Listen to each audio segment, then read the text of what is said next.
welcome to my mess. Doesn't bring your problems to me. That's a minimal band and I will save your soul. Nothing can ever be free. Well, so you see, you're now addicted to me. So stand my station and wait for salvation. Now you're finally free. You're free. Don't trust the one who's dead on his power. That he wants when his life comes from the radio. 24 hours a day. Join us on the battleground. Sing loud, you got brothers. Shall stay straight until it's too late. Now you are full of hate, full of hate. I'm a radio press, welcome to my mess. Now you bring your money to me. I'm ready to hunger with a credit card number. You'll feel better, you'll see. On the street full of anger, full of pain. You say to me, and I'm running in hell as I ring in my bell. Now you're finally free, you're free. Don't trust the one who's dead on his power. That he wants when his life comes from the radio. 24 hours a day. Join us on the battleground. Sing loud, you got brothers. Shall stay straight until it's too late. Now you are full of hate, full of hate.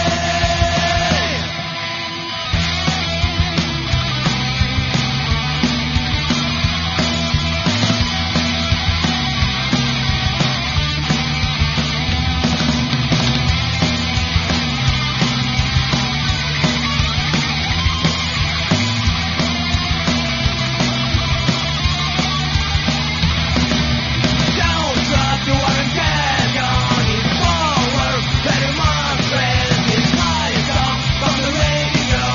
24 hours a day. Join us on the battleground. Sing loud, you got brothers. Shall stay straight until it's too late. Now you are full of hate, full of hate. Welcome to the new improved Michael J. Steele for I'm a radio Senate. press, welcome to my mess. Doesn't All bring your right. problems to me. We're glad you're here. Welcome to the program. This is the Michael J. Steele Show.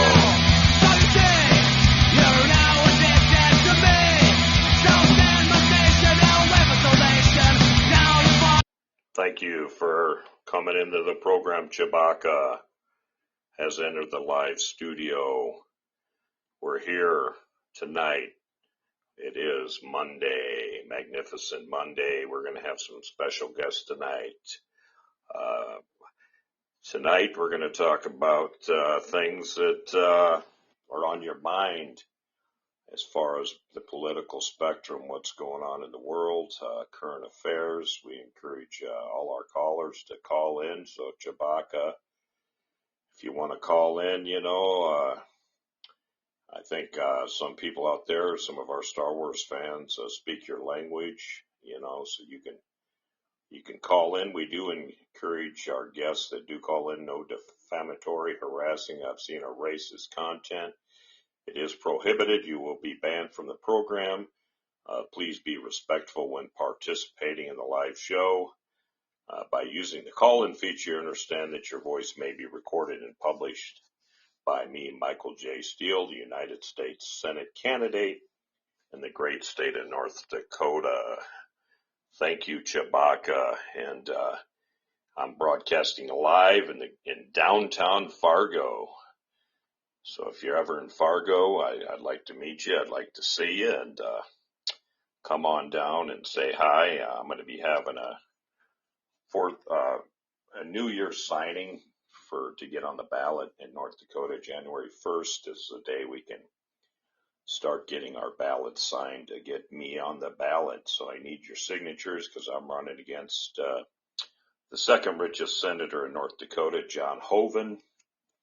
He's worth $48 million. He went into the Senate 10 years ago with $19 million. Now he's worth $48 million.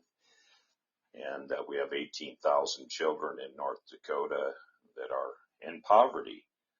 And we have about 780,000 people right now. We're going to be hitting about 800,000 probably within by the end of the year, because we have a tremendous growth spurt, the biggest growth spurt in our state since 1910.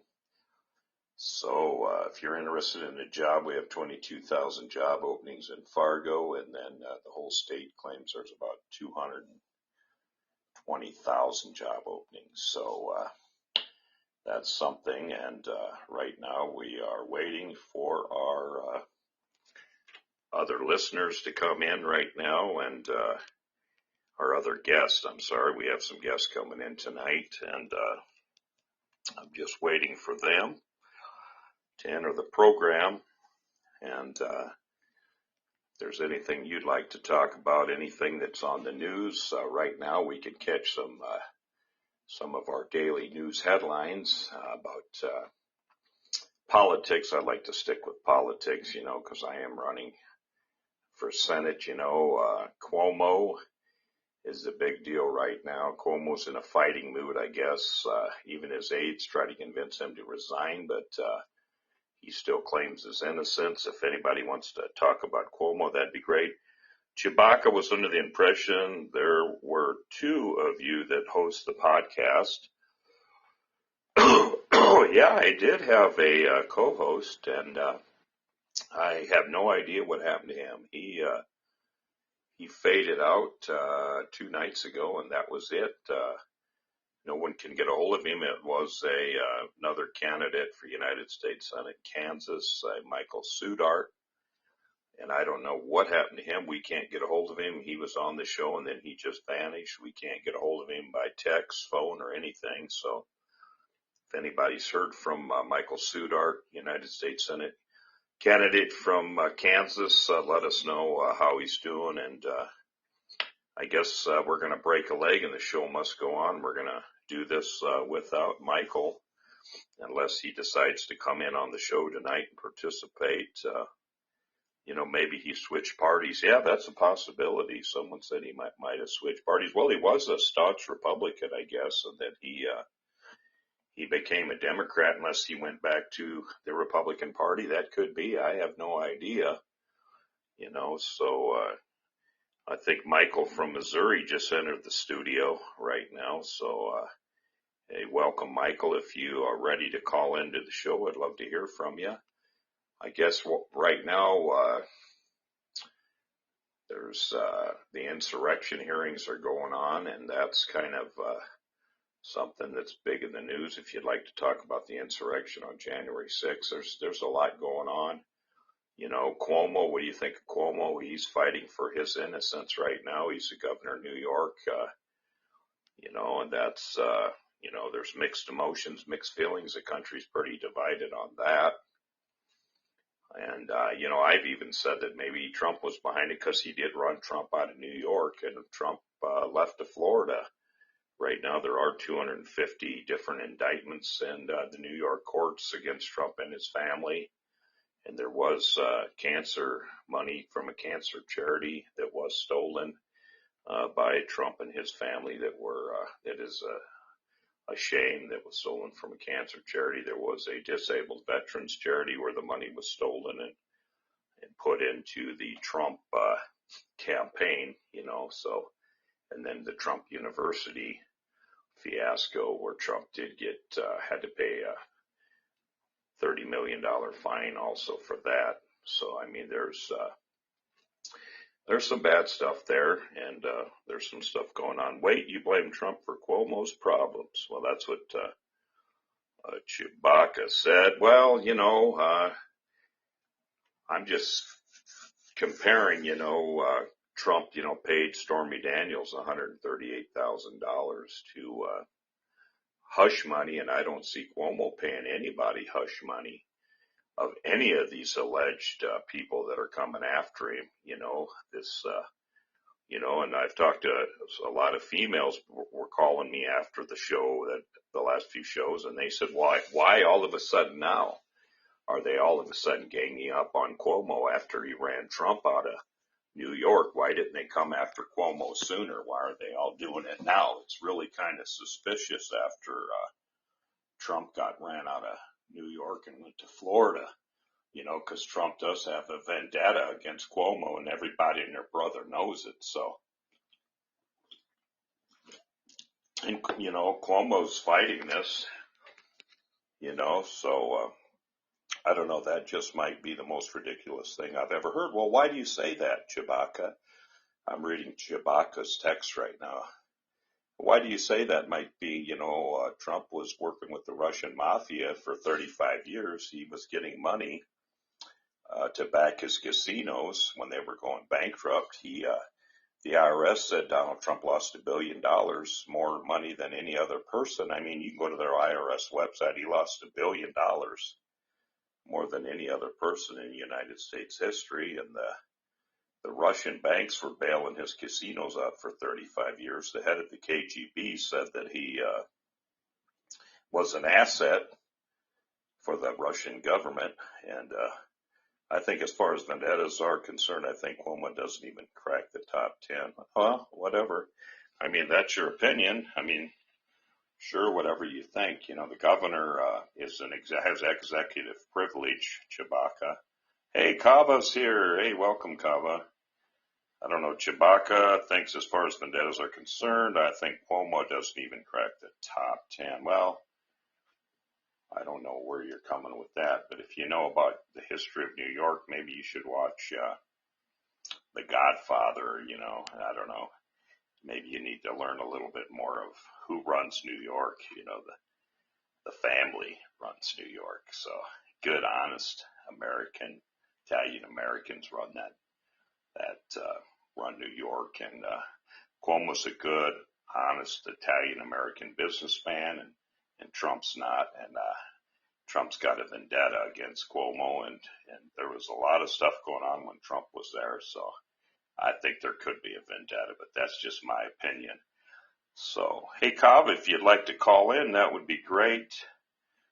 Kava said, did you work it out with your co-host? Well, that's a good question. It's hard to work it out when he doesn't answer his phone calls. He doesn't answer any text. He hasn't called me, hasn't done anything, so everybody's wanting our co-host to come back. Even the moderator liked the job he was doing. We'd all like him to come back, but what can I do? The show must go on. Michael worked very hard on the show. He's very dependable. He was right on top of the board. He was working the board for me on the other end. I was working my part of the board, yeah, I wish he would come back to the show. So I have no idea what happened. If anybody hears from Michael Sudart, United States Senate candidate in Kansas, tell him we'd like to have him back on the show, and that would be wonderful. And we do miss him here, but as I say, the show must go on.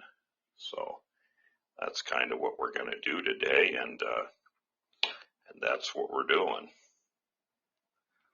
So we're going to have Kava here in a little bit, but here's a song for my family and friends in the good state of Missouri.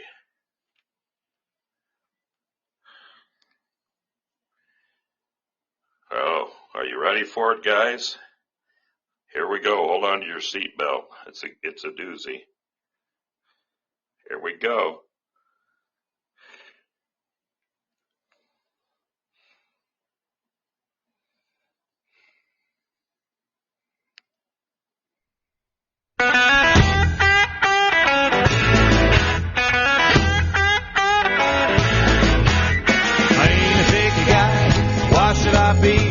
I don't want girls being picky about me. I just find a girl who aims to be true. She drinks a lot of beer, likes hot spicy food. She's a real humdinger, she's a hullabaloo. She takes me apart, she leaves me on the blue. Smart as a whip, she takes me to school. She's a fine young thing who likes good barbecue. She's got all the right curves and a well-rounded education. We got a lot in common in our culinary aspirations.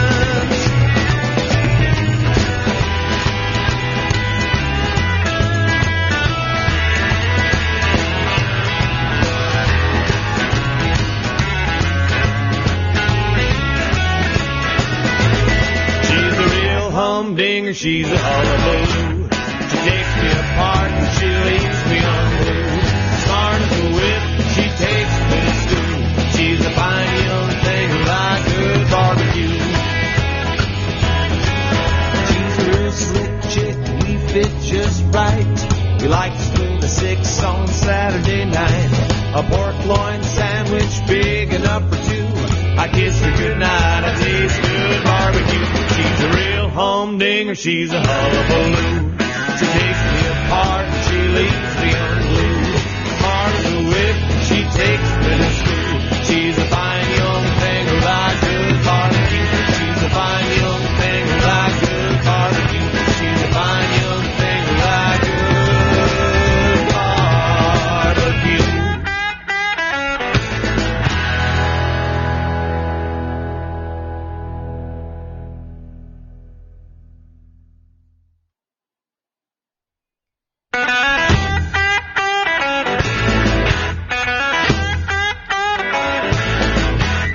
I ain't a big guy.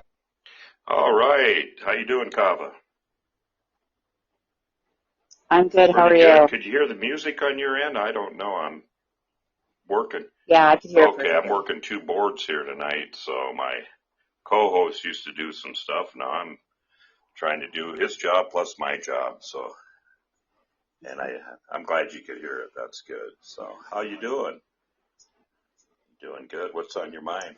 I'm good. I'm everything. Everything is on my mind, and I just continue to learn. I'm prepping. I'm having conversations, and just yeah, that's what I'm doing. How about you? Just a busy day. I took care of my little buddy today and babysat, got some things shipped for my business that I have, and yeah, I kind of just been running around all day, and then that's about it. Yeah, just run, and yeah, so just running around like a chicken with my head cut off. So, are you streaming? Yeah, we're live. Yeah, I hear Yeah, that.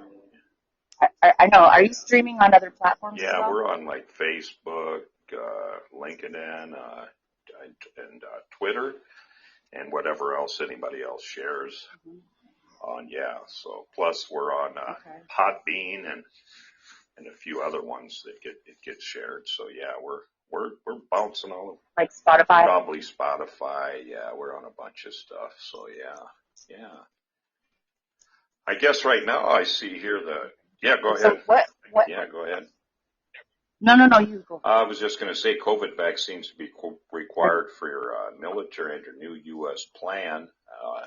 Members of the U.S. military will be required to get the COVID-19 vaccine beginning next month under a plan laid out by the Pentagon Monday and endorsed by President Joe Biden in memos distributed to all troops. Top Pentagon leaders said the vaccine is a necessary step to maintain military readiness. Well, there you go. It's a mandate for our military, and that's kind of what you were talking about yesterday, a mandate, and you got one.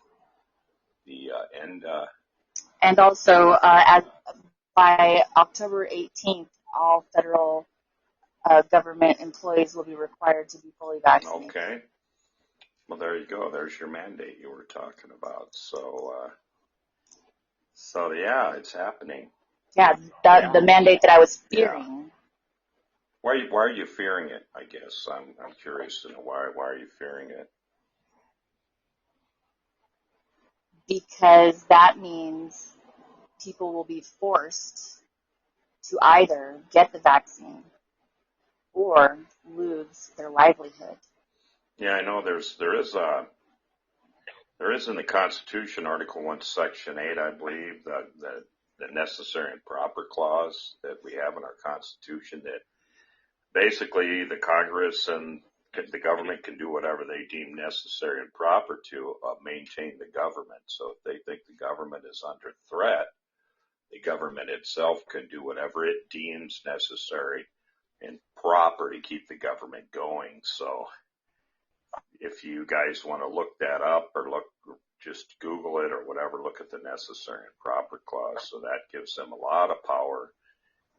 Do you trust the government? Pardon? What was that? Do I what? What was that? Do I what? I'm sorry. Excuse me? Are you there, Kava? Hello? Trust. Do I trust the government? Yeah. I mean, can you hear me? Yeah, I can hear you now. You're coming in a little staticky. Well, it depends on who you're talking to in the government, you know. I mean, it depends on if they're Republican, Democrat, you know, what their agenda is, you know, what their facts are, where they're getting their, are they credible? You know, you got to consider the source. That's all I'm trying to say. Always consider the source. You know, use your critical thinking skills. Read peer-reviewed articles. You know, that's really everybody. It seems like now has an agenda, so you got to see what their agenda is. You know, and. So, what do you think about the Biden administration and the federal government employee mandate? What is your critical thought on that? You're coming a little kind of rough right now, but well, they must see something that the CDC and everybody must be seeing something that's coming down the pipeline that's not good. They must see something that's coming down the line that's bad. You know, I trust their leadership right now. I trust Joe Biden. You know, I trust his leadership. Okay. So, do you read the CDC? I read everything I get my hands on. You know, I'm reading every day. I'm reading something. Well, do you get your hands on on articles from the CDC? Oh yeah, I do. And Mike Sudart, And what about usafacts.org? Yeah, I was looking at that yesterday. You kind of turned me on to that. I look a lot of different facts, and that's a good one too. The one you turned me on to yesterday. Again, I've looked at that one too. You know, I've got sources that I look at every day and read, and you know, it's that's a good source that you.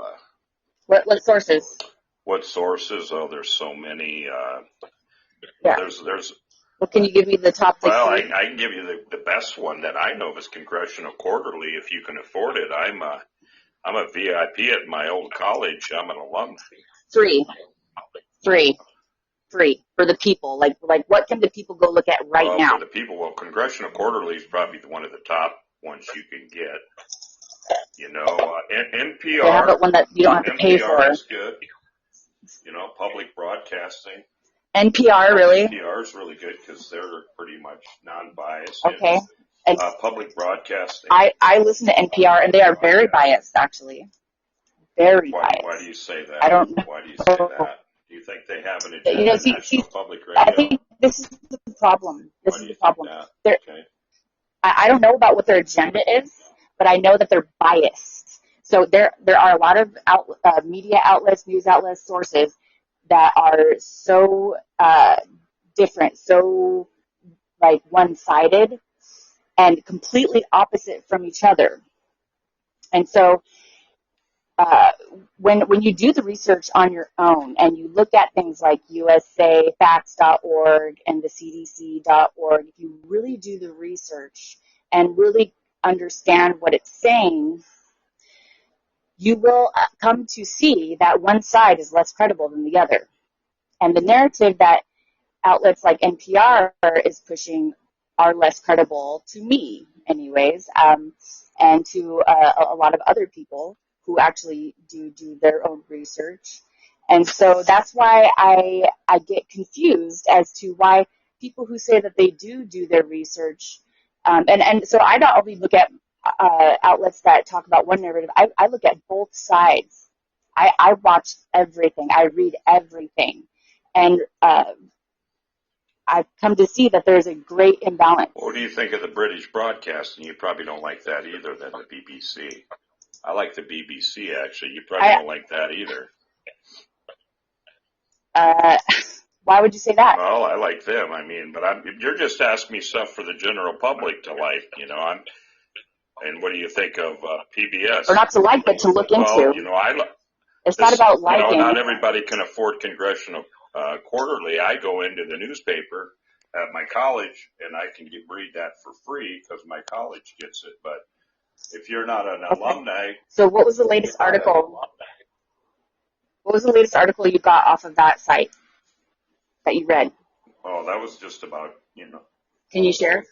Well, it's about COVID, what's going on with the COVID and everything, and what they're saying about COVID, yeah, about the fourth wave, and Is there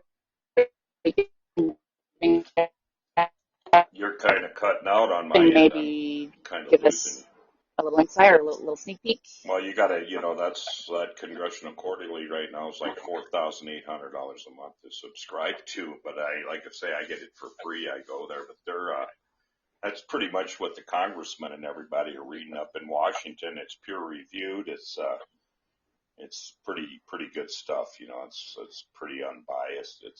What other alternative sources are you? Well, you can read. You can get the Beige considering? book. There, I'll give you something really good. Get your Beige books and start reading them. Your Beige books.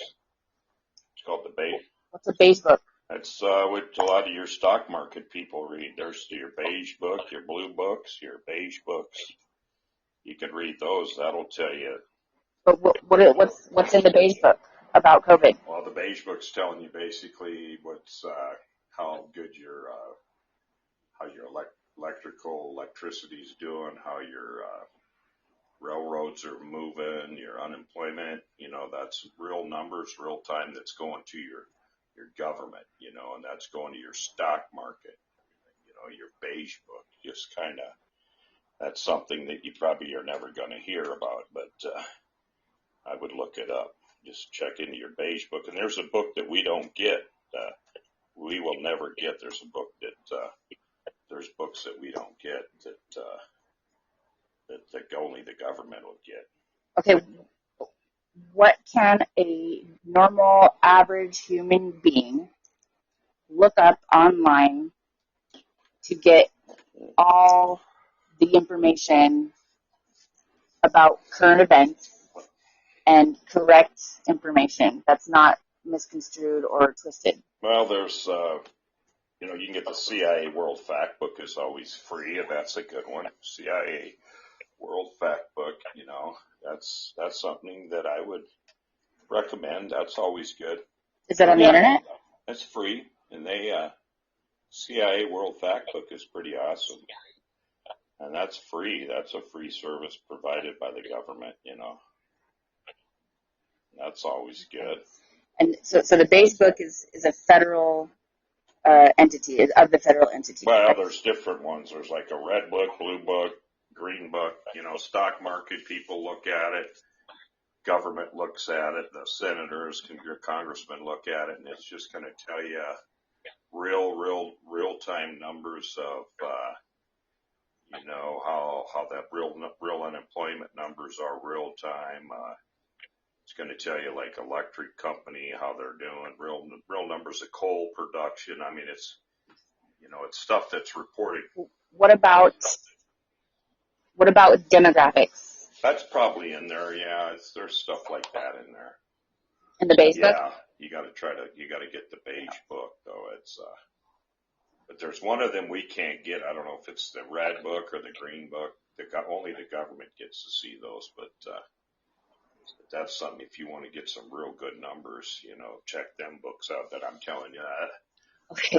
That's what your senators and your congressmen and your stockbrokers look at, you know. And them are Okay, so on YouTube, let's narrow it down. On YouTube, do you follow any alternative news platforms? I used to. I get a chuckle out of them, you know. I used to watch like Rachel Maddow, Young Turks, you know, Hardball. Chris Matthew is gone. C-SPAN is good. If you want to know what's going on, glue yourself to C-SPAN. I used to do that for 25 years. I used to sit there and people thought I was crazy. And my dad bought when he was alive, he bought C-SPAN, and we had all these 1,000 cable channels, and we just sat there and watched C-SPAN 24/7, and we could tell you everything going on in government just by watching C-SPAN, and we could predict where the money was going to get spent, what was going to happen. We knew everything going on. People just thought we were amazing, and but some people say, How about Timcast IRL? what was that? What is it? Timcast I've IRL? never heard of that. 10 cast IRL? No, I don't know what that is. Timcast, Tim. I put it down in the chat.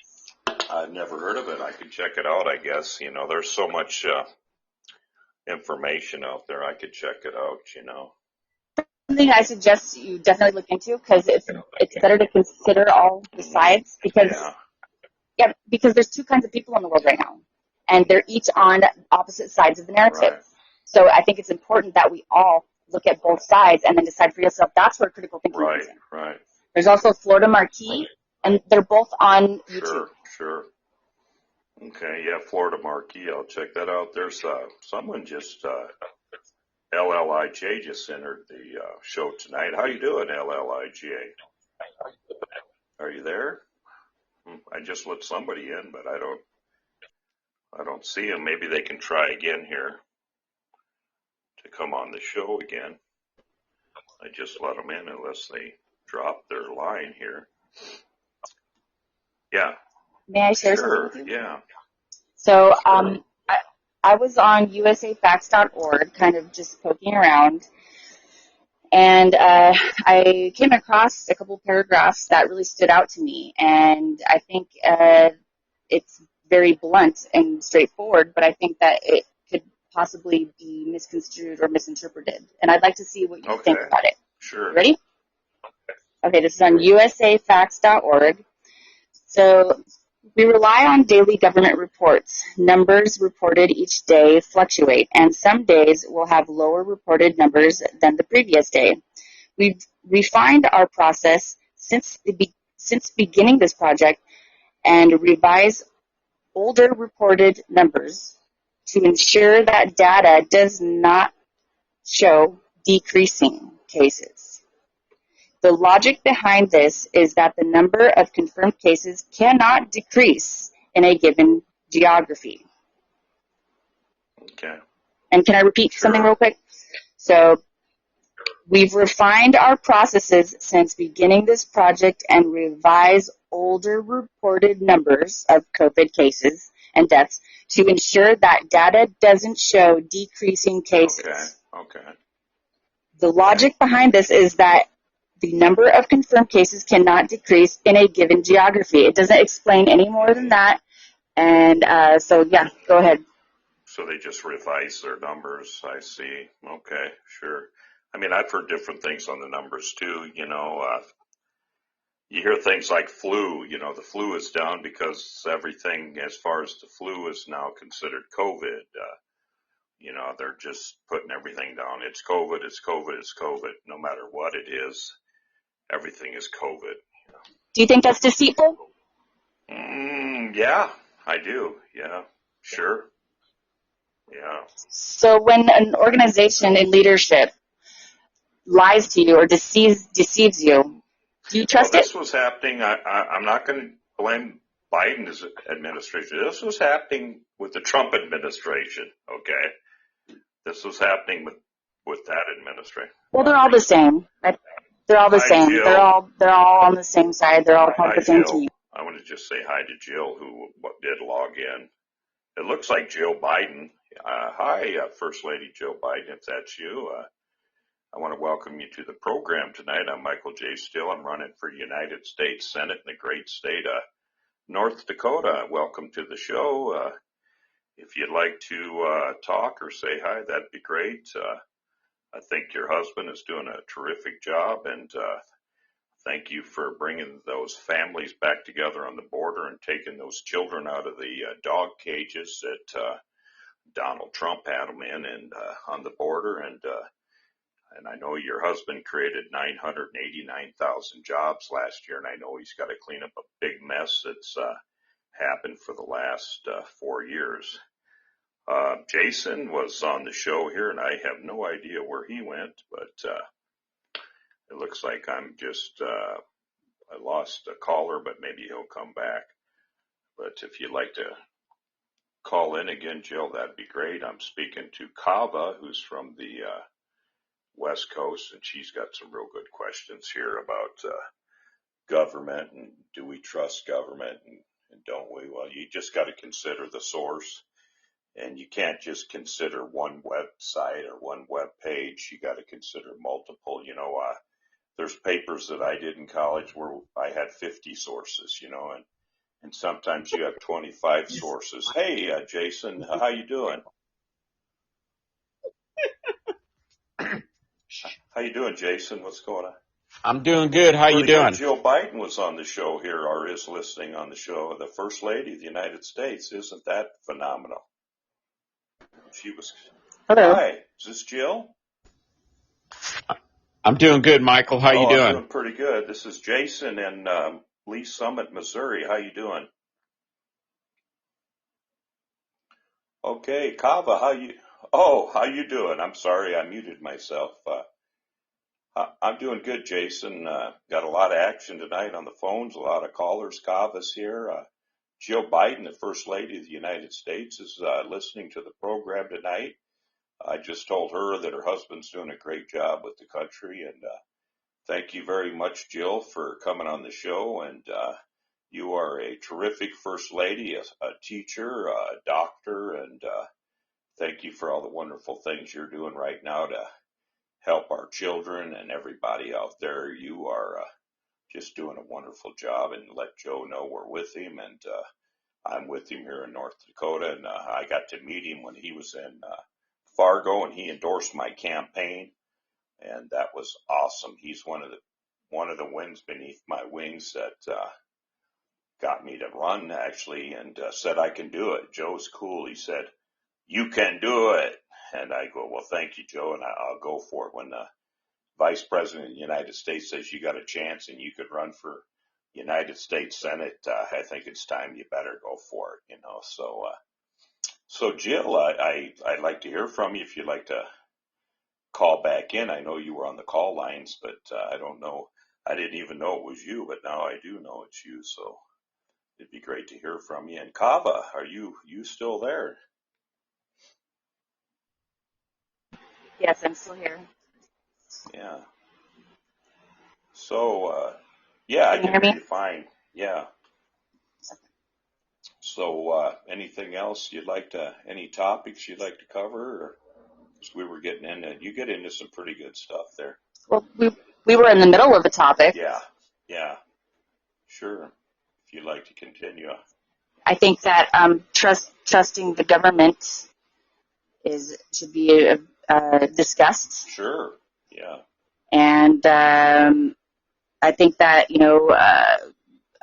realizing your level of education as far as how caught up you are on current events, such as Fauci's full testimony, and the numbers that are being published in the CDC.org website, as well as the USAFacts.org, which I think are two supposed very reliable resources, and then comparing them to what's being readily basically fed to the general public through mainstream media and the government itself.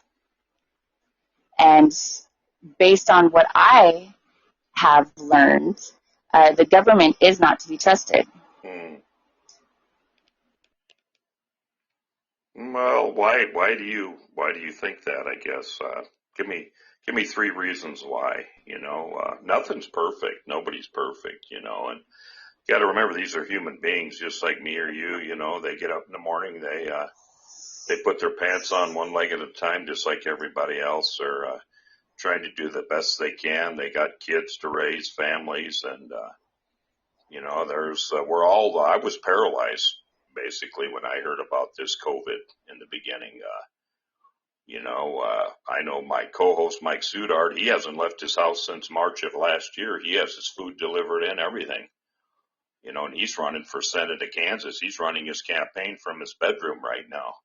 since March of last year because of the COVID and everything. He survived the AIDS pandemic in Los Angeles, and most of the friends he had are all dead from AIDS, and he watched everybody dying on the streets there and how horrible that was. And he just says it's comparable to the AIDS epidemic, what's going on in America right now. So, but I was pretty paralyzed when this first happened, and I was looking at the people in Italy on the news where you had a man on television pleading for them to take his mother and his wife's remains from the beds and take them out of the house so they could get proper burials, and the people couldn't even get buried. There was so many people passing away. And then I seen actual video of people driving through cemeteries in Florida where they had corpses in body bags just stacked outside of the mortuaries and stuff in Florida at the cemeteries, where they had so many people passing away so quick they couldn't even keep up with burying them. And I mean, this is some scary stuff, and it's this stuff is real, so it's like we're just, trying to do the best we can. Sometimes you think we're putting a Band-Aid on the Titanic. I'm not judging anybody. Do you understand? I'm not judging anybody. I'm only judging the information that is conflicting. And the difference between us and them is we don't run the country. We should, but we don't. They do. And I'll give you more than 3 reasons, but since you asked, I'll give you 3 reasons why I don't trust the government. So I don't know if you're familiar with an organization called Project Veritas. Are you? I've heard of that. I actually have heard of that. How'd you hear about it? Just heard the name. I can't tell you what it is unless you remind me, but I've heard of that name. Okay. Well, Project Veritas is a non-for-profit organization that works to expose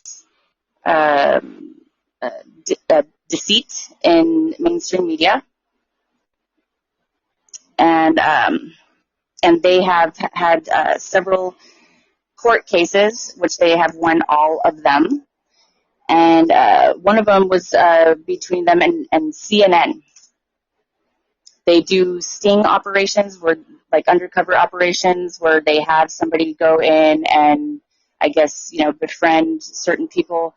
The executive, I believe it was, of CNN was caught talking about how they were spreading propaganda.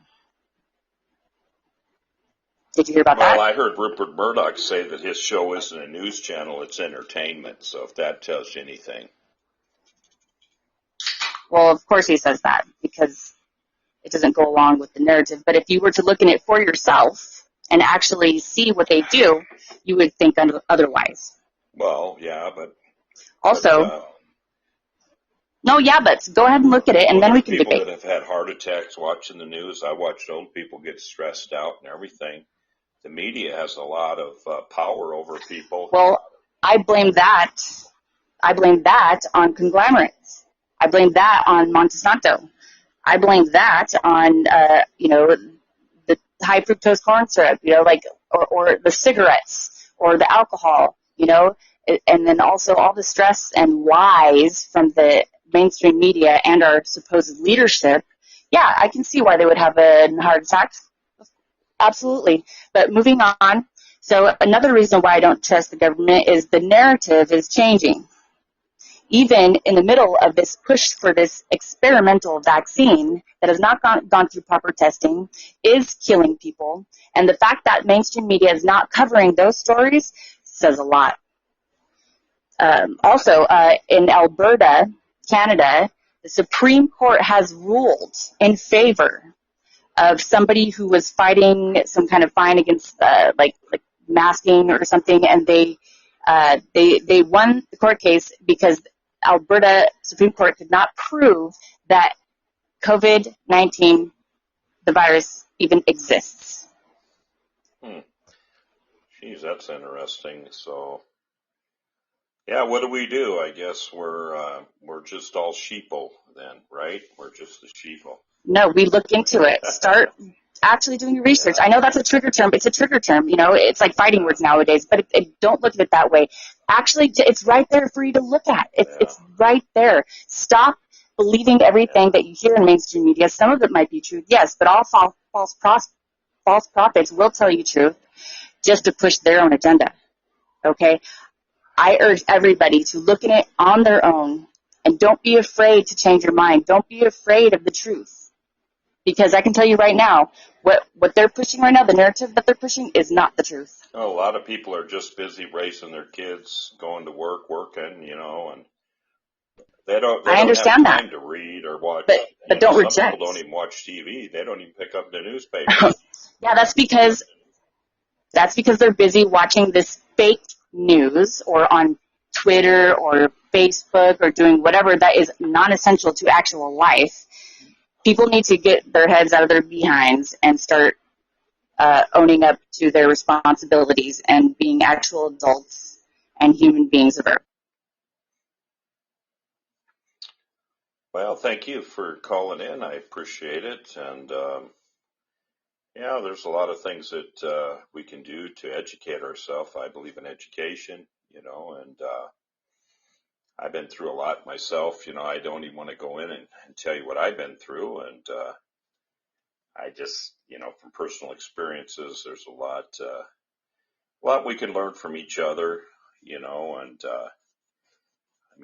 who do you trust? If you can't trust anybody, I guess you gotta trust somebody eventually in your life, or you're just going to isolate yourself in a cave and you're not going to be able to function, and you're going to have severe mental illness. You're going to have, these conspiracy theories are just going to take you down and destroy you inside out. You can overanalyze something, and if I would just say get into the scriptures. The truth is in the scriptures, and the truth will set you free.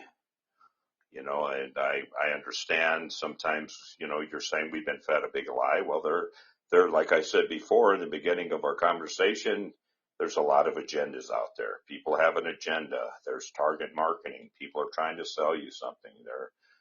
We're all targets. They're all trying to sell you this. They're trying to sell you that. So, and Kava says, trust yourself. Well, if you don't trust yourself, you got to trust in the Creator.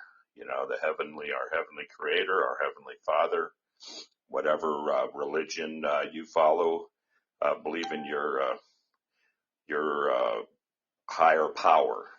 That's who you have to follow, and that's stronger than any human being, because human beings, we make mistakes and we're not perfect, and you got to remember that too. Jason, I see, is on the show. How you doing, Jason? Is Amy going to be coming on the show? We were supposed to have a special guest tonight, Amy, and I'd like to see if Amy's going to be available tonight. Hey, Michael, there's a guest over here, Jenny, that would just like to ask you a question. Great, sure. Michael. Yeah. Tell me about the gas prices. All right. What do you think's going to go? Yeah, what do you think? All right, now we're paying $2.99 a gallon in Fargo for the 87 octane, and it's about $3.30 for the 91. What do we got? Any holidays coming close by right now? Usually the gas prices on some holidays go up. OPEC, we got to see what OPEC's doing. I know in Venezuela, when I was doing some research, Kava, you'd be happy to know this. You'd probably think that the Saudis have more oil in reserve than anybody, but Kava, I did my research. Venezuela has more oil in reserve than anybody in the world. Look it up, Kava. I'm trusting myself. I did my own research. So we basically got to see what the supply and demand is. Our gas went up here a little while back when these hackers hit the pipelines, if you all recall that, and they took us hostage, but they did catch these hackers, and they, I believe right now, are in prison right now, but they did cost the American economy I believe, don't quote me on this, I think it was something like $30 million, but when they affected our pipeline. But, it really stinks when our gas goes up. I mean, they could use one thing like a tsunami in the middle of the ocean somewhere might have took out a tanker somewhere. Oh, the gas goes up. Or lightning struck Jack's gas station in Santa Monica, California. Oh, we better raise it up a nickel today. Or maybe the Rockefellers need a new jet plane. Let's raise the prices. Nah, I don't know. It's all supply side economics and everything. But, the gas isn't too bad at $2.99, $3 a gallon, it's not bad. I remember when I quit driving, Amy's here. Good. I quit driving back in college. I said the heck with it. It hit $4.50 a gallon back in, I believe, let's see, that was in 2000, early 2000, it hit $4.50 a gallon. I quit driving. I sold my van and I rode bicycle, people, as a personal protest for 10 years. And and the vehicle now I need because I have a business. I sell art, antiques, vintage collectibles. I bought a minivan here 5 years ago. But I had a personal protest when gas hit $4.50. I quit driving, and I wind up busing, cabbing, walking, riding bike everywhere. And I couldn't lose no weight. I thought I'd lose weight, and I didn't. But anyway, it built up my lungs and got me healthy again. So, but anyways, I think we're doing pretty good at $2.99. As long as it stays $3.49 or under, I think we're going to be okay. It's not too bad. Because I remember when it hit $4.50. Now then we're in trouble. But it could go up right around the holidays. We're Christmas time. That's when they like to raise it on us. Christmas. New Year's. So you got to remember, I was in the oil business for a while there, and well, I wasn't, but I worked for Phillips 66 a long time ago, and I know how these little gas wars and everything is, and yeah, it's ridiculous. But anyway, I think we'll be all right for a while. Is Amy here now, Jason?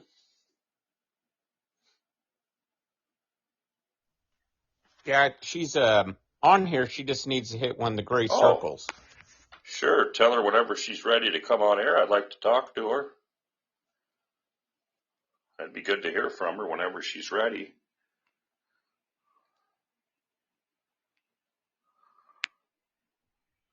Yeah, it looks like she's getting ready to try to get on. I noticed today a lot of places I've been, everybody's wearing their mask. They got those masks on to try to keep everybody healthy. But it looks like it looks like Amy just got on. She needs to hit her unmute herself. Hi, Amy. Hello. Hello. Hey, welcome to the program. Thanks. So, I just had a quick question. What do you think, or how's the best way parents can go about any concerns they have as children are returning to school this fall? Well, I know I just was reading that a lot of the schools, and which is unbelievable, in Dallas, Texas right now, I just read an article where they are making, the school board is making the children wear masks, while the governor there is saying, no, they don't have to wear masks, but the school board and the governor are having some infighting, and the teachers refuse to go to work if the children don't wear masks. So what do you think of that? A lot of people in Texas, in Dallas. Are you there? Yes. And I'm, So you're asking what I think of the governor and the school board not agreeing? sure, yeah. Yeah, what do you think of that? And what do you, what would you I think recommend? What do you recommend? I would be as a parent concerned that everyone's best interest is not the children. It's more the adults fighting things out that maybe they need more parent input. Okay. Because I think that for the kids not to be in the classroom is not doing any good for the student. Okay. And one thing, that really what concerns me is all the school shootings, and that's one thing I'm more concerned about. I know when my kids were little, they were scared to death to go to school with the shootings and all that. I don't blame them. They were afraid if they went to school, they'd get shot, because Columbine and all these other massive shootings. I went on the internet and I was shocked to look at school shootings. If you guys ever Wikipedia it or do a Google search, you would just be shocked at all the school shootings there are in the country right now. And there is a gentleman I know right now in Minneapolis, a friend of mine running. He's trying to retrofit the schools where they're going to have schools that'll be safe with security forces in there where they can actually deter any shooters or anything. And that's what he's going to be trying to sell to the school boards and the government and try to get these things fast-tracked for every school in America to have these like computerized school systems for doors that'll lock and everything where we can have safer schools. I know the schools where I'm at, you have to have IDs, or the schools are locked down. You got to have IDs or security guards guarding our children, and which is good, and I mean, it's not like back when I went to school, we didn't have security guards in grade schools or anything. It's all this, everything's changed since then. So I mean, the kids got to worry about getting shot when they go to school. Now they got to worry about getting sick and COVID too. So, is there anything else you'd like to add, Amy? Thank you. I think that, like you said, they do. I think that's the biggest thing is no one is even focusing on the children. We're focusing on things and putting so much fear in the youth of today that we need to figure out ways that these children can go to school and actually be educated and not made to fear, as well as being taught many things that have nothing to even do with needing to be in the school system. But that there's going to be fights on both sides right now because there is so much, as Kava has brought up, misinformation being thrown around everywhere. Yeah, I agree. And like I said, there's agendas everywhere you go.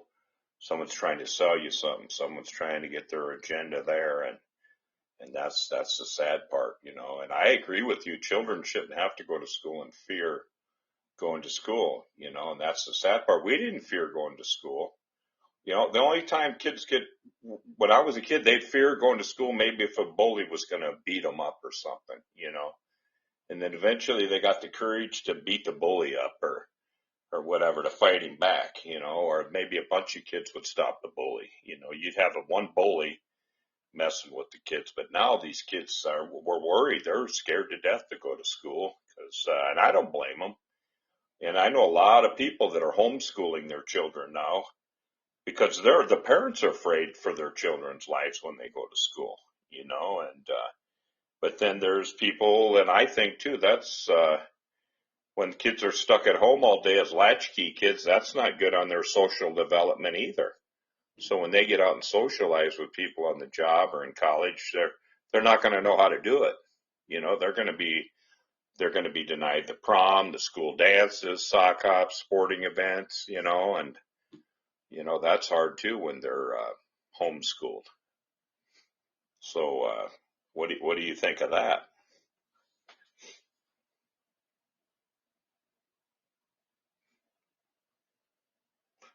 Well, I guess this is time for station identification. We're into our first hour of the program, and this is the Michael J. Steele for Senate show. I am running for United States Senate in the great state of North Dakota. You can go to my website, www.michaeljsteeleforsenate.com. You can read all about me there, and if you'd like to donate, I do have a Act Blue donation part there. Your donations will help me to take my staff throughout the state of North Dakota. We have 53 counties, and I will be going on an active tour because the COVID did slow some of my touring down last year, and it does cost money for gas, hotel stays for me and my staff to stay in hotels because I have to feed them and I have to pay them to go with me to hand out literature and to knock on doors to tell people who I am, what I'm about. And call me a protectionist. I'm here to protect Social Security, Medicare, Medicaid. I want to keep our social programs as like our SNAP program. I want to get the job done. I want to work for the American people. I want to work for you. I'm going to be transparent. I'm going to take your ideas back to Washington. I want to be able to help sell our produce and our grain for our farmers to different countries. If China doesn't want to work with us, I would say let's make a deal with India or Pakistan or whoever else we can work with. Let's not put all our eggs in one basket. Let's just keep the world fed, and we can do it. And a lot of people would like to partnership with America because we still have a lot of good things that the world needs, and they have things that we need. So I think it's time for a little bit of music here, and we'll take a little break here if you need to go to the restroom or something, and we could listen to a nice song or something. And here's a song that my cousin Michael in Missouri would probably like.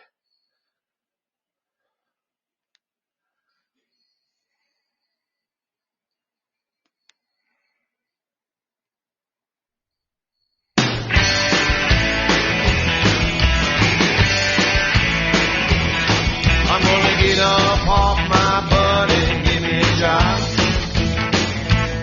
I'm sick of sleeping all day, kicking around all night, looking for a place to rob. I ain't good at too much,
I fail. 'Cause I'm a too old for trading smokes and Rodney Dale. I'm gonna get up off my butt and give me a job. I'm sick of sleeping all day, sleeping around all night, looking for a place to rob. I ain't good at too much and I don't care if I fail. 'Cause I'm a too old for trading smoke. I'm a too old for trading smoke. Yeah, I'm a too old for trading smoke and Rodney Dale.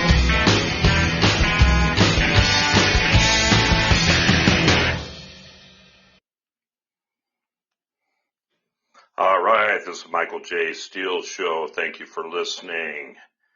I think we're going to move on to criminal justice issues right now. When I'm elected to the United States Senate as your next senator of North Dakota, I think I'm going to get tough on those pedophiles.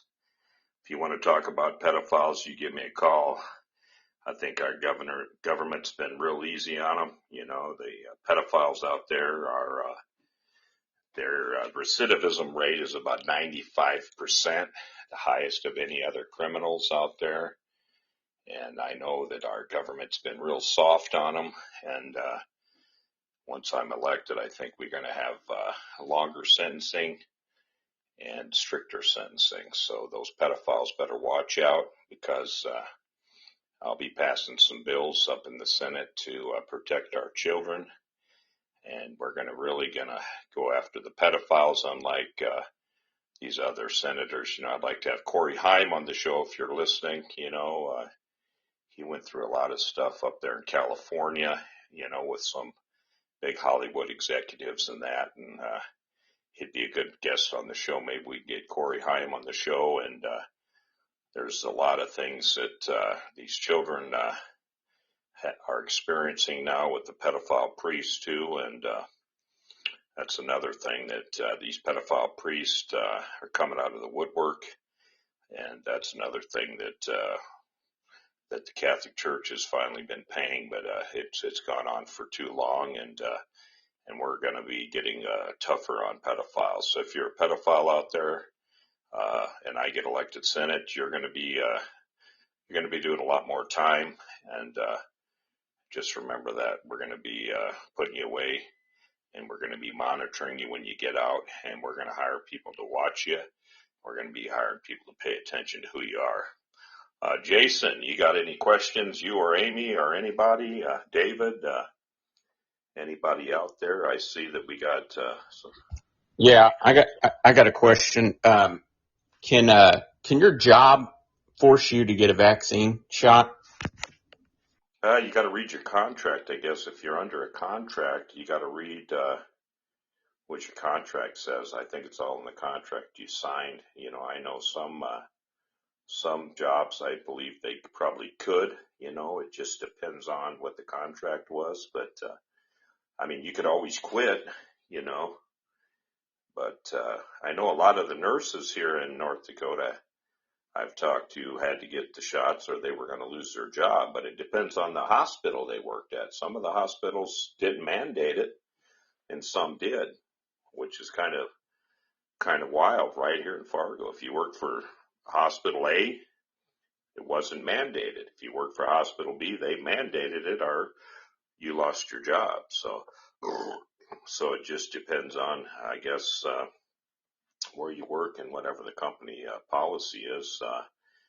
You know, I know in a right to work state, you know, like North Dakota, basically the employees have no rights, and this is a employer friendly state, which stinks for the worker, because we have no collective bargaining. We have no unions here for the workers, you know, a very small teachers union, you know, and we do have a small branch of the AFL-CIO, and you know, there are smaller unions in the trades here, but there's nothing as far as the old bigger unions that used to be in the country that would protect the workers, which was good. You'd pay a union due and you'd have union rights, you know, and they'd hire an attorney, and it was harder to fire you. I know if you work for the Case tractor plant here, you join the aerospace union that's connected to NASA. And I used to work for Case, a tractor plant here, building the Case tractors.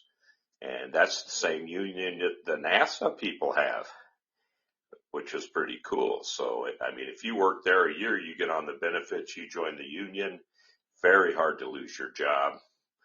And then you get union representation, if you get injured, you get the unions, you got a union representative, you have a voice, so, there's good things about having a union. You're not taking on the company by yourself. You're taking it on with the union. So, I'm kind of pro-union. These right-to-work states that, like North Dakota, if you get injured or you have a complaint against the company, they can fire you at will for any reason at all, and they don't even have to give you a reason why they fired you. They can let you go at will in a right-to-work state.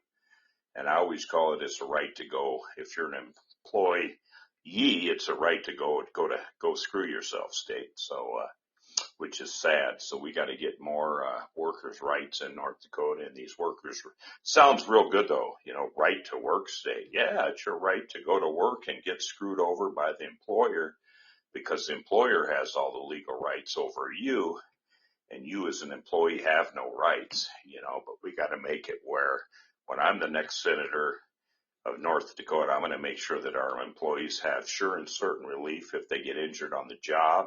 And I'm going to create an alternative workers' compensation program monitored and created by the federal government. Because when the state aids, the state money and the state programs cut you off, it's going to kick in, and you'll have a federal program that will take care of you when you are injured on the job, and your bills will get paid as far as your heat, your lights, your rent. You'll be taken care of if you get injured on the job, and there will be real retraining for you, real training for college or whatever you need. So that's something that I proposed here 10 years ago, a real workers' compensation program that'll take our injured workers to the next level of their lives as far as college education, retraining for real jobs, not just a telemarketing job that they're going to sit on their butt and say they got a back injury. That's 99% of the injured workers that have back injuries. They put them as telemarketers, and I've talked to every doctor, told me that's the worst thing you could do with a person with a back injury is make them a telemarketer. And that's what they do. They give them a telemarketing job.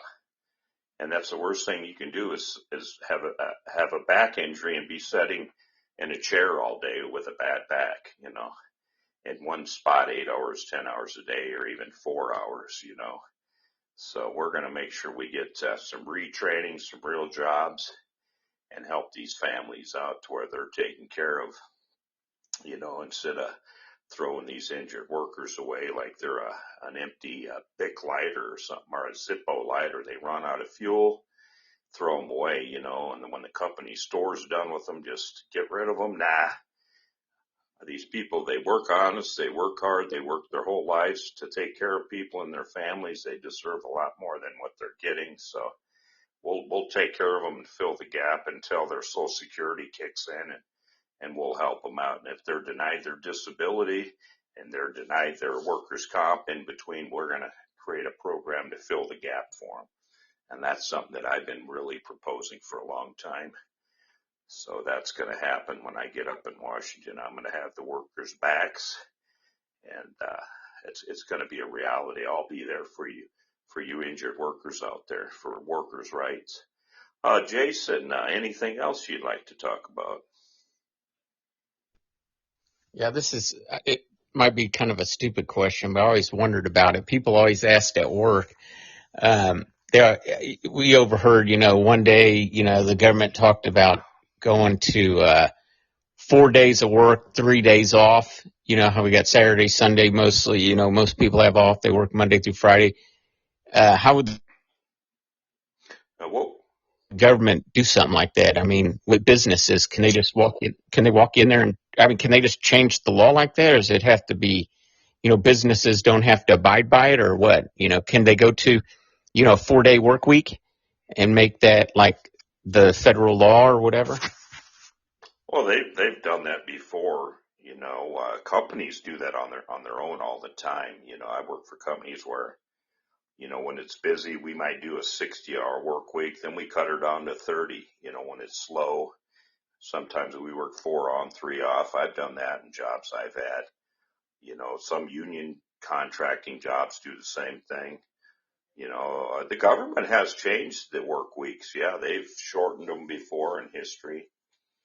I believe that during the war, you got to look at, like, I think it was Rosie the Riveter and all that, but when, if you had the work hours during the war, I think people were working a lot more hours. Oh, excuse me. But we were fighting a war, and people were all sticking together to win the war over, Germany and everything. And, if I remember right, the average factory worker work week climbed to 45 hours at the peak of production during World War II, and it declined during after the war to 40 hours a week, if I remember right. It remained at that level until the early 80s, and then it began to inch a little bit more. You get more hours, and now people are working in North Dakota about 32 hours a week. They're considering that full time right now, believe it or not. And because a lot of the companies don't want to pay any retirement, or they don't want to pay any benefits, so they're cutting back to 32 hours a week, and then they don't have to pay any of the bennies or anything. But there are some loyal companies that are still doing the 40-hour work week, and they're giving out the bennies and that, but that's getting fewer and far between, unless you're working in like a factory or something, or a company that's a big company that's a necessity, like a grocery store chain. They'll usually give you 40 hours a week, or usually a production factory or something, like tractor companies. They'll keep you going 40, 50 hours a week. But I know a lot of companies, that aren't into production, or grocery stores right now that are doing 32 hours a week, So it all depends, but the government, they did go during the war. People were working 45 hours a week, if I remember right, and then they cut them down to about 40 hours a week. So if that answers your question, Jason. Yeah. So, I see Is Winner entered the live studio, and Chewbacca's still here. We got a lot of callers. They could call in if they'd like to call in. Does anybody else want to call in? We'd like to hear from you on the program. I see Kava's still here, and a lot of people are on the show. And Jill Biden's still here listening in, the vice president's, the first lady here. And she was going to call in, but I don't know what happened with her. But I'm glad she listened in here. That's great. And, yeah, I hope her and Joe are doing good and everything's good, and there's just a big mess we got to clean up right now with COVID, and then you got all this voter suppression we've been talking about since the show started, and we hope everybody out there gets out and votes and tells their neighbors to vote and gets everybody to register to vote, and just stop this voter suppression. And that's a big one out there right now, and there's just a lot of issues going on right now in the world. And let's see, there's a code red right now. UN scientists warn of worsening global warming. I'm starting to wonder about global warming, and I kind of think it might be true, because we had like our warmest winter and our warmest summer on record in North Dakota. And I'm thinking, man, we're going to be like Florida up here pretty soon, as hot as it was this summer so far. And, so, and then Epstein accuser sues Prince Andrew, citing sex assault at 17. So, there's some stuff going on right now. What's going on is one of Jeffrey Epstein's longtime accusers sued Prince Andrew on Monday taking accusations that she had repeatedly publicly lodged against him, including that he sexually assaulted her when she was 17 to a formal venue. Lawyers for Virginia Jeffrey filed the lawsuit in Manhattan federal court, where Epstein was charged criminally with sex trafficking a month before he killed himself. I don't think he killed himself. I think he was killed at the age of 66 in August 2019 in that adjacent federal jail where he was ordered to await trial. Jeffrey has repeatedly made her allegations against Epstein.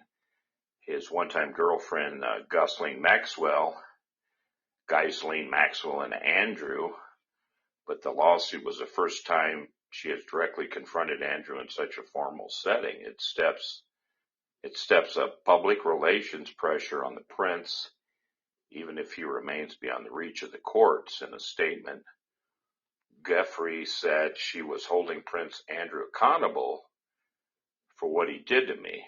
The powerful and rich are not exempt from being held responsible for their actions. I hope that other victims will see that it is possible not to live in silence and fear, but to reclaim one's life by speaking out and demanding justice, Jeffrey said. I did not come to this decision lightly, she added. As a mother and wife, my family comes first, and I know that this action will subject me to further attacks by Prince Andrew and his surrogates.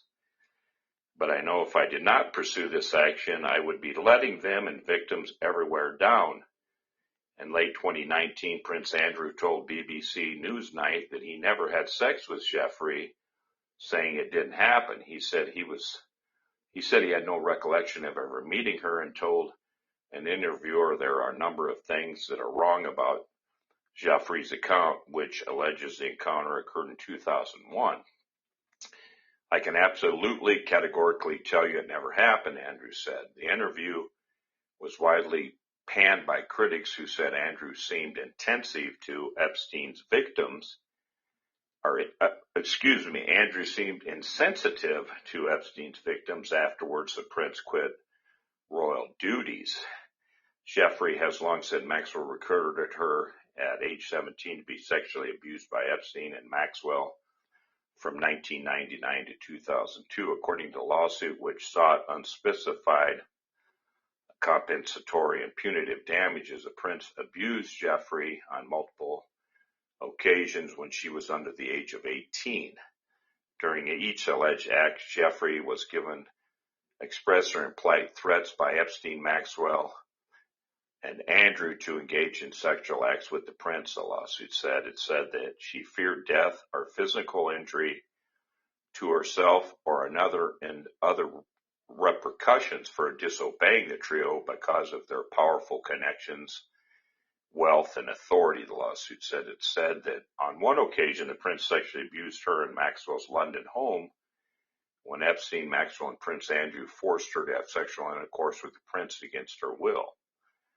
On another occasion, the prince sexually abused Jeffrey in Epstein's New York mansion when Maxwell forced Jeffrey and another victim to sit on Andrew's lap as he touched her. Wow. Well, it looks like stuff's really kind of coming down on the old prince right now.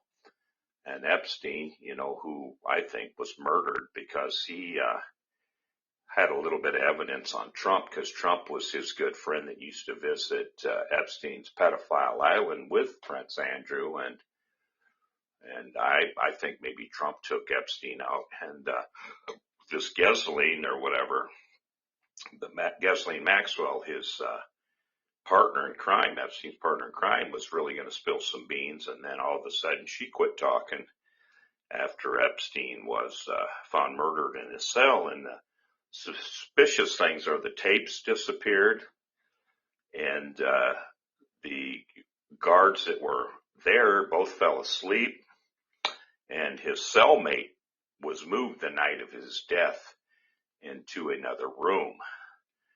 And there's that is all very suspicious the night he died. So I don't see why a guy like that, who was getting ready to spill the beans on other billionaires and multimillionaires that come to his island.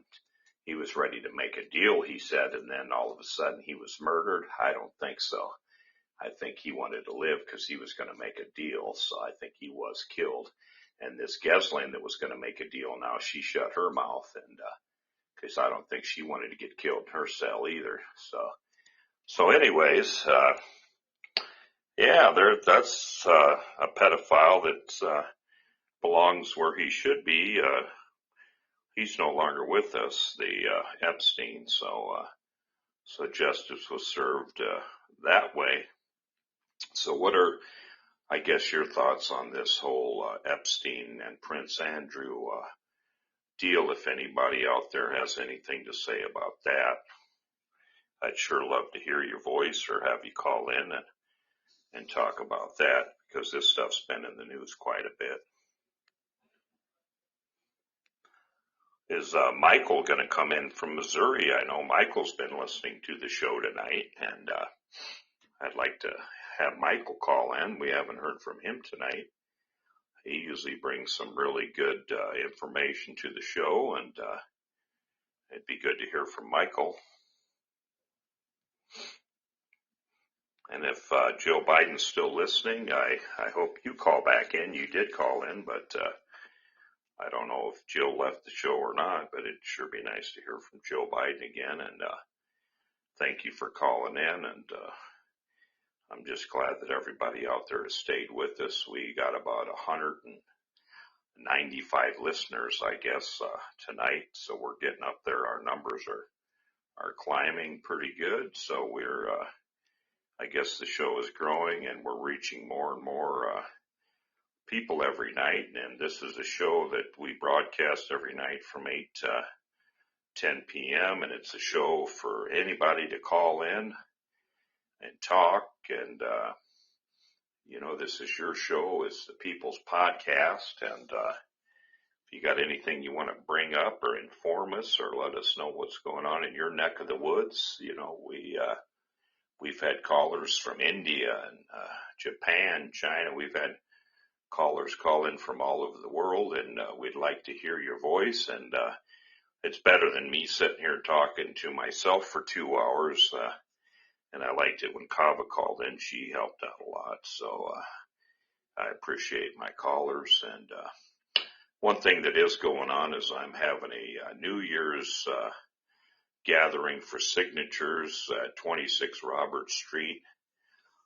Suite 109 in the lower level of the historic Gardner building in Fargo. If you are a North Dakota resident, you're 18 years old and you're eligible to vote, I need signatures to get on the ballot. North Dakota, you have to wait till January 1st. So at midnight, January 1st on New Year's Eve, we're going to be having a signing where I can get people as electorate to get me on the ballot, a petition ballot to get me on the ballot for the United States Senate candidate ballot, Democrat for North Dakota. I've already filed my FEC papers. I did that 7 months ago. Filed all my papers with the IRS, and I'm up to date on all my quarterly reports. So North Dakota just won't let me get on the ballot till January 1st as well, actually, when I can start getting the signatures, and then April 12th we hand that in to the Secretary of State in Bismarck, North Dakota. That's when all these signatures get certified, but I'd like to get a lot more. They told me the more the merrier, because some people move and they don't get certified, and so we want to make sure we have an overwhelming amount of people show up at our New Year's gathering at the Gardner building, 26 Robert Street North in Fargo, and you can call me at 701-404-3044 to RSVP, or you can go to my website, www.michaeljsteele4senate.com, and there's a little thing you can email me there or send me a message and let me know you're coming,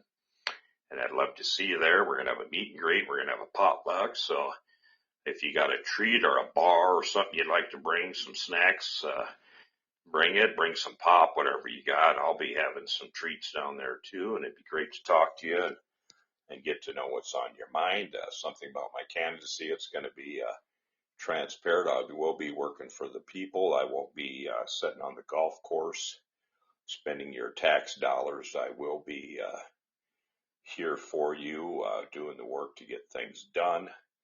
And if you go on the internet, you Google my name, Michael J. Steele for Senate 2022, or Michael J. Steele for Senate. But put that J in there because there are other Michael Steeles. So put Michael J. Steele for Senate. You can see everything else I'm doing. There is one website on there that has a lot of the my platform, some plans that I have, some proposals I've made, some bills that I've proposed, and different things, kind of where I'm at to get to know me, where my policy is, and what I'm all about as far as my what I want to do when I'm up there in Washington. So you'll kind of know where I'm at on like issues of abortion, and I am a pro-life Democrat, but I also believe that a woman and her doctor should it be the government's responsibility to come in and tell a woman and her doctor what she should do with her own body. That's like, should the government come in and tell me if I can and cannot have sex? Well, they already do that. If you have like AIDS or something, or HIV, you're told that you're not supposed to have sex because you could be spreading death to other people, and it's like killing someone. So the government does tell you on certain specific incidences when you cannot have sex. But I'm just talking, should the governments tell you if you can or cannot have sex? That's another topic we can talk about, and they haven't really determined that. Yeah, Jason. You brought up a good question, about women's choice. You think the government should fund Planned Parenthood or keep funding it? What do you think? Well, I mean, my views are, I'm against abortion, so I'm pro-life. So, I mean, I just don't believe in that. You know what I'm saying? It's just kind of a tough subject for me. I think if a, man, woman, they're going to have sexual relationships and they have a baby, I think, that baby should be able to be given life. I don't think it's right. It's just like, I care about animals. I care about the babies, and you see these, which I care for both, but, I think a human life's the most important of all, and then you get these people who care so much about, the animals, which I care tons for animals, and it's very important. But at the same time, it's like they put a baby on the back burner, and, God gave that baby life. God decides who comes to this earth, and God decides when it's time to come back home. And I think it's just evil and cruel to see, them going in there and taking the stuff I've watched, on TV or Google or wherever, the stuff I read, they use these devices and they rip these poor little babies' arms off and everything. You know what I mean? That's a human life. So, I mean, give the baby up for adoption. Then they'll say, well, adoption, there might not be somebody to adopt them. Well, God decided that baby needed to come to this earth, and that baby deserves life. So, I mean, in my opinion, I don't give a crap about, if it affects some woman or something like that, or, man, or what the issue is. That's a human life right there.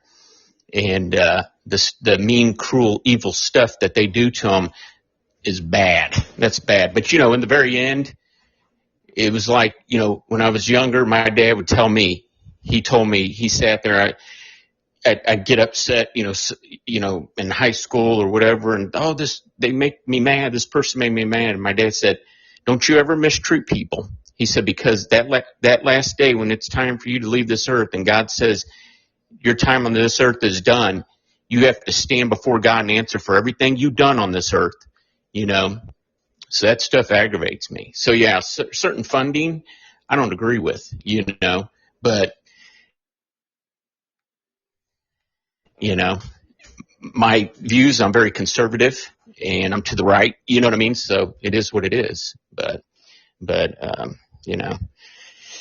that's what it is. That's my thoughts. So, but what are you thinking? I think with the country with this much wealth, every child, there's the adoption option, I call it. There's many programs that will take a woman and help her get through college.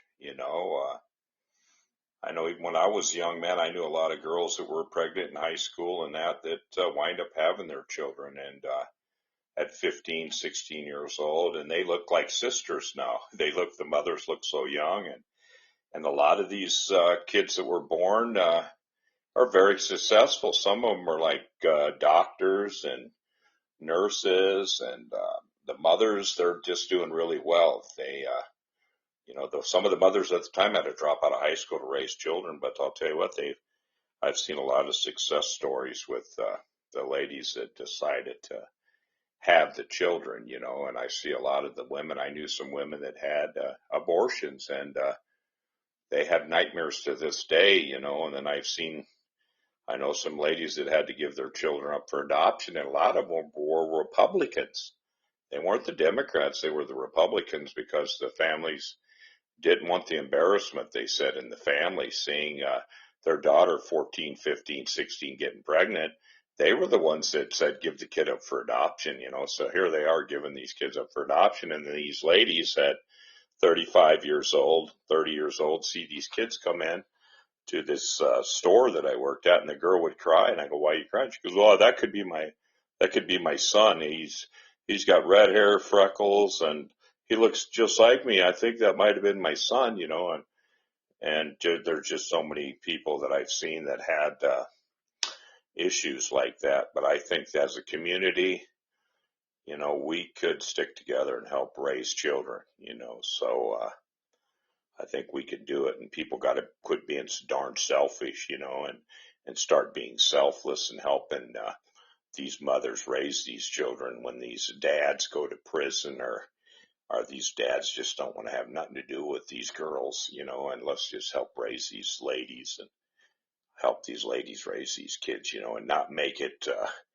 when I was a kid, it was like, an embarrassment. No, it's not an embarrassment. Let's help these girls get through. And like I say, these gals all did good. Most of the girls I knew in high school, these kids turned out great, and great kids. They were successful, and a lot of the ones that had to abort and adopt these kids, they're the ones that had a lot of emotional issues. But we need to support these ladies. But I also understand, the dilemma is, who do you save? What if you come and you're a doctor and you said, well, I could kill the mother and save the baby, or I could save the baby and kill the mother, or vice versa, which happens. I found out my great grandmother gave birth to my grandfather. She was 19 years old, and she gave birth to my grandfather, and she died after. They saved him, but she died. She bled to death when she was 19 years old, giving birth to my grandfather, and they could have, aborted him and she'd have survived. But she died on the operating table after she had him, So, I mean, he lived, she died. So I don't ever want to be in that position as a doctor to have to play God and choose who lives, the baby or the mother, I just don't want to ever have to go there and play God, but it's just it's a hard choice, and I just think we got to be supportive for those that are alive, and just tell a woman, hey, we're going to support you, and we got a lot of help here. There's a lot of good people out here in the world. There's churches, there's people that'll help you raise that kid, and there's a lot of places, and just educate them, So I'm a pro-life Democrat, I've said it before and I'll say it again. Chewbacca says, do you really think you have a snowball's chance in beating Hovind in a red state like North Dakota? Yeah, I do. Look what happened in Georgia. Nobody thought that two Democrats would win in Georgia, and look what they did. So, yeah, anything's possible. So, yeah, Chewbacca, I'm pro-life too. I'm a pro-life Democrat. There's many of us Democrats that are this 28 of 2022. There's 28 of us right now that are running, and I know me and Michael Sudart are pro-life. He's from Kansas, and there's Dan Whitfield from Arkansas. He's pro-life too. So you got 3 pro-life Democrats, right now that are running. I'm one of them from North Dakota. So there's 3 of us that are pro-life. And so a lot of Democrats, we don't want to take your guns away. We don't want to kill babies. So, we own guns too. We just don't carry our AK-47s to the local Stop and Shop or to our Walmart, to the Walmart or local little, Stop and Shop or Stop and Go convenience stores, and we don't drive around with big flags, 4x4 flags with Trump 24 on the back and FUCK Biden, So, anyway, yeah, Jason, that's kind of where I'm at. So, yeah. Well, we're down to, yeah, go ahead. I think that was good. Yeah, what you said, I think that was a great answer. We have the same view on that, with the being both of us being pro-life, and we have the same view, and it kind of brings you to the question, what about these parents, if it's the father or the mother, whichever one, that don't pay, I don't have any kids, but I always just kind of wondered about it. I always thought, wonder what it's like, a father and a mother, and then one of them doesn't pay child support, and then the courts go and put one of them in jail. Do you think that's the way they should do it? Just put them in jail because they can't afford. They should be paying, in my opinion. If you're going to have a kid, you need to pay child support. But then the ones that don't, maybe under circumstances, because, you might have one of the parents, they have 3 kids together, and then the other parent is paying $1,000 a month, and they're working a job where they're making 40, 50,000 a year, should the courts just go throw them in jail? I think some of that stuff's wrong, because, are they going to do better sitting in jail and not paying anything anyways? It's not going to teach them nothing. Should there be like programs or something, you know what I mean? Or, self-help, help, some thing they put together to help these parents, because if you got some parent that's, like I said, making 40,000 a year, that's tough. You know what I mean? So I just always wondered what kind of programs can they put together instead of sending these parents off to jail or something? You know what I mean? What do you think on that? Well, North Dakota does have the Pride program. It's an alternative. You can sit in jail, or you can join the Pride program, where the local job service agency will help you get employment, and you have to prove to the judge with a mediary, a person that reports to the judge saying, yeah, this person is out there looking for work, and they certify you every week with the court, and they say, yeah, I checked. This person did go to this person and look for a job, and this person did this and that, and then they help you try to find a job. They work with you in that. So, there are programs out there that do help you, but I don't know if every state has it. I know North Dakota does have it, but there are those that just aren't going to pay. I know a guy in Fargo owes $89,000 and never will pay, and the police have come and got him, and they've thrown him in jail over 115 times in North Dakota. And he has a daughter who's 35 years old and a son who's 32, and his wife basically had an affair on him, left him 35 years ago, and he just said, and they took his house, everything he owned, his car, and he said, they took everything I had and they left me in the street. I'm not giving her nothing, because they basically just kicked him out and left him with nothing. And he said he'd rather die or spend the rest of his life in jail rather than give her the satisfaction of having any money or anything. But the thing is, he's only hurting himself, and he won't even apply for Social Security, this guy right now. He's 67 years old. And he said, well, if I apply for Social Security, they're going to garnish it and they're going to give it to her so she can have it, and he won't even apply for Social Security. That's how rotten this guy is, because he doesn't want her to get it, and I mean, there's some real dinglings out there that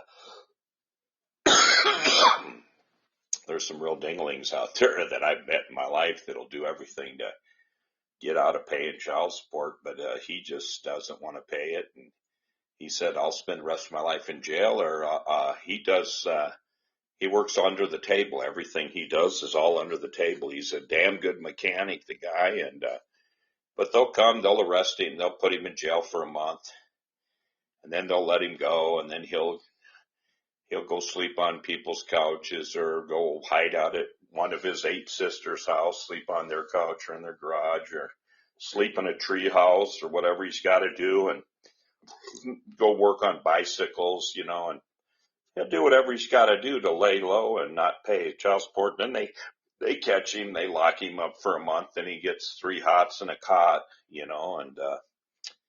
and then that's it. And then he's back out again. But yeah, last time I checked with the court, I looked at his thing, and I couldn't believe he's up to $89,000. He's never paid a penny, but that's just how some people are, But yeah, he just said he won't give her the satisfaction. But it's sad that the kids have to suffer for what the parents, what she did to him or whatever, So I don't know. What do you think of them apples? No, I totally understand. I totally get that. It's tough. I mean, it's like taxes, I mean, and you can give me your thoughts, but lowering taxes, I mean, just being a working man, that middle class working man, it gets tough, especially on, your house tax, and you turn around. It was like this year, I turn around and it's like putting your money on your, tax for your house, your personal property. You go up to the store, and, I live in a city where the taxes are a little higher than the other cities in the metro. And, that's expensive. But that was by my choice, to move where I moved, to be in a good area. But then you're paying these taxes, and man, it's just tough. You know what I mean? You always turn around and you put all your money towards that. And then you sit there and think, you look towards retirement, I'm sitting there thinking, 15, 20 years when it's time to retire, I mean, it's tough. And then you're putting all that money up, trying to put money up to have a, good 401k. But I mean, what's your thoughts on what you can do for, the citizens of Fargo? What can you do to help them with their taxes? What's your plans on that? I don't know. We're not like the pharaohs of Egypt. We can't take it with us, which they did for 5,000 years, 10,000 years. And even they didn't take it with us because all the grave robbers and everything, and all their belongings now are all spread through museums. One positive thought I have is, I kind of like paying taxes now. I'm kind of crazy, but you think of you're contributing to a better society. If you pay taxes, you've helped your school board, you've paid for your roads, your fire department, your police department, your park department, your city department. your sewer department, your water treatment, So when you're paying taxes, you can just say, hey man, I've contributed to a better America, or a better Elise Summit, a better Fargo. You can think of it that way. I'm contributing to a better law enforcement. I'm contributing. That's one thing. When you are paying taxes, you're a contributing American that is contributing to a better America. Every time you pay, the more taxes you pay, that's saying, hey, I made money. I got to contribute to a better America. I got to contribute. You can think of it as a positive thing instead of, man, did I get screwed? I don't even want to work anymore. I'm just paying in all this for nothing. Well, you can think of it this way, man. I'm contributing. We got a better road outside. We got a better park to play in. The kids are going to have a better school. The kids get new school books. And you could look at it as a positive thing, and that's what I try to do. And I like paying taxes because it shows that I made some money. So I guess it's all how you interpret it. You could change your negative thoughts. So a lot of people though that I know, they say time and time I hear, why do we pay taxes twice on the money we earn? We pay, they take it out of our check during the year. And then at the end of the year, we got to pay taxes again, and you hear that a lot, that, we pay in our money twice, on a lot of things. And I've seen that too. I understand that, but, I just try to remain positive. I'm just happy that I'm able to contribute. I'm able to pay taxes, cause it is contributing to a better economy and a better America. So I don't know. Well, we are getting down to the last few minutes of our program. This is the Michael J. Steele Show for Senate. Michael J. Steele for Senate show. I'd like to thank everybody. I'd like to thank everybody for tuning in and staying with me for the last almost 2 hours here. I'd like to thank my callers that called in, Kava and Jason and Amy and everybody else that we've talked to. Chewbacca, thank you for calling in, or not calling in, for writing in. I'd like to thank Jill Biden, the First Lady, for checking in and saying hi. Thank you, Jill. It's so awesome to have the First Lady tonight, and everybody else that's out there listening. And just remember, go to www.michaeljsteele4senate.com if you'd like to donate to help my campaign. I am running against one of the wealthiest United States senators in the United States Senate, the second richest, worth $48 million, who actually went into the Senate 10 years ago with $19 million, and now he's magically worth $48 million, while we have 18,000 children living in poverty in North Dakota. And I'm going to support your voting rights in North Dakota. And another thing, I'll be going on the college circuit here in North Dakota. I just got the go-ahead from all the college campus deans. I'll be hopefully you can come out and see me when I'm going to UND and NDSU and a couple other colleges here to get out to vote. So I'll be doing a get out to vote with the students, telling them, hey, let's vote. Let's get everybody signed up. And if the laws change here again and our students are denied the right to vote like they have been the last 6 election cycles, we're going to be pretty upset here, because they are paying taxes. They're 18 years old. They are American citizens. They will be paying in-state tuition in North Dakota, which is a tremendous amount of money they pay. They will be living here 2, 4, 6, 8, 10, 12 years. They'll be working here. They'll be buying their food here. They'll be getting their medical here. And anybody else that comes here, you only got to live here 30 days with a North Dakota state ID, which you can get for $8 at the driver's license division. And then you can get you just bring them your NSP bill, or your XL Energy bill, and you just bring that up, and you can actually vote here, and that proves you've only had to live here 30 days. So these students are going to live here a long time. So our college students had better get the right to vote this year. And our Native American brothers and sisters who've been denied the right to vote in North Dakota for years won the right to vote in the Supreme Court just recently. So we're going to see if there's any shenanigans going on here this year, if there's any suppression. There's going to be a lot of pissed off people in North Dakota and the country if they figure out a way to screw our Native Americans that are living on the reservations in North Dakota. And they also vote, because I did work the polls for the last 6 election cycles, and I called around, and those that did vote, a lot of their ballots did get thrown in the garbage. And in the last one, they were actually stopped at the polls because they said their reservation IDs weren't permanent addresses. So, I mean, if Native Americans aren't American, then who is, right? They've been here longer than all of us. So if anybody deserves the right to vote, it is our Native American brothers and sisters, because it is their country.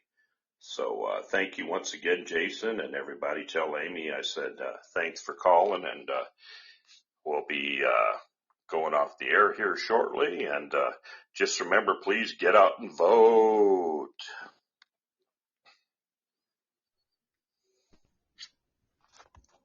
Hey, Michael. Yeah. Yeah.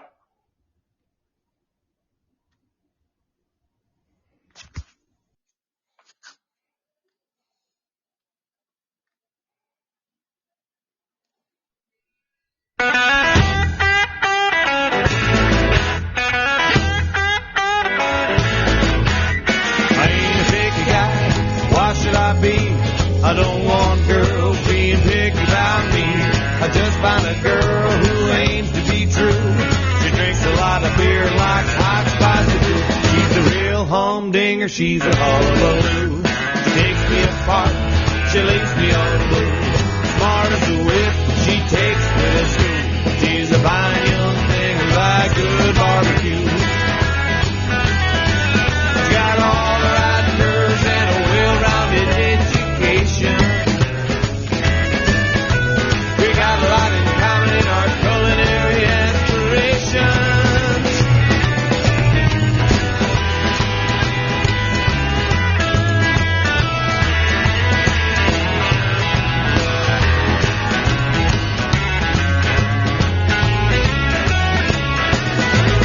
She's a real humdinger, she's a hullabaloo. She takes me apart and she leaves me unglued. Smart as a whip, she takes me to school. She's a fine young thing who likes good barbecue.